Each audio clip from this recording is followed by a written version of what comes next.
တကယ်လို့တင်ကိုယ်တိုင်ကဖြစ်စေတင်းရဲ့မိသားစုဝင်ထဲမှာဖြစ်စေပေါ့နော်သွေးကြစီနံပါတ်5အားနံပါတ်10အားသို့မဟုတ်လို့ရှိရင် M long ဆိုပြီးတော့လူသိများတယ်ပေါ့နော် M long 5 M long 10အဲ့လိုမျိုးသွေးကြစီတွေကိုတောက်နေရသူရှိနေဆိုရင်အခုပြောမယ့်အချက်3ချက်ကိုသိထားဖို့လိုပါလိမ့်မယ်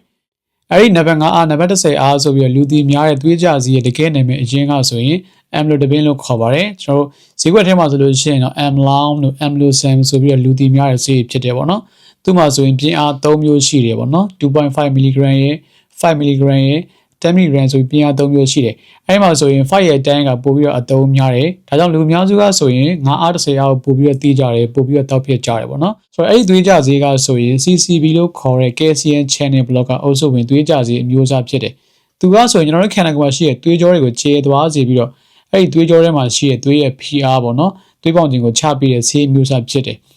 ဒါကြောင့်မလို့အဲ့ဒီသွေးကြဆေးကိုအမြဲဆွဲတောက်နေတဲ့သူတွေမှာဆိုရင်ဘာဖြစ်တတ်လဲဆိုတော့နံပါတ်1ချက်အန်ဂယ်ဒီမာလို့ခေါ်တဲ့ခြေချင်းဝတ်တွေရောင်းတာဖောတာခြေထောက်တွေရောင်းတာဖောတာဖြစ်တတ်တယ်ဒါကြောင့်ကိုကဒီဆေးကိုအမြဲတောက်နေနေပေါ့နော်ကိုယ့်ရဲ့ခြေချင်းဝတ်တွေခြေထောက်တွေရောင်းနေဖောတယ်ဆိုလို့ရှိရင်တော့ဒီဆေးကဆေးုံစီကံပြန်ပြီးတော့ပြတ်သားတင်နေပေါ့နော်ဒါကဆိုရင်ဒါဆေးရဲ့ side effect တစ်ခုဖြစ်တယ်ဆေးရဲ့ဆိုးရွားတစ်ခုဖြစ်ပါတယ်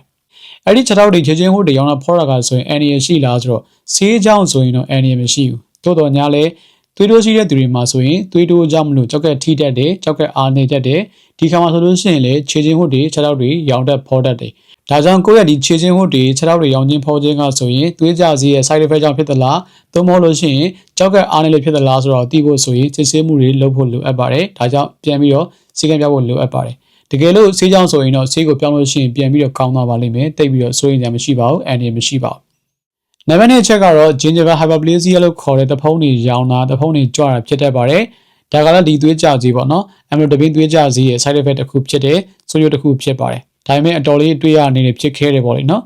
ဒီပုံကတော့ဒါကျွန်တော်စီကိုစီကန်းလာပြတဲ့ ND တယောက်မှာဆိုရင်ဒီသွေးကြစီကိုအမြဲတောက်နေပြီးတော့ကြားတဲ့အခါမှာဆိုရင်ပေါ့နော်တဖုံးတွေရောင်းပြီးတဖုံးတွေကြွနေရဖြစ်ပါတယ်ဆိုတော့ပြန်ပြီးတော့စီကိုပြောင်းပြီးတဲ့အခါမှာဆိုရင်ပြန်ပြီးတော့ကောင်းသွားတယ်ပေါ့နော်ဆိုတော့ဒီသွေးကြစီကိုအမြဲတောက်နေတဲ့သူတွေမှာဆိုရင်ကိုယ့်ရဲ့တဖုံးကျန်းမာရေးကိုလည်းစစ်ဆေးကြည့်ဖို့အတွက်အကြံပြုချင်ပါတယ်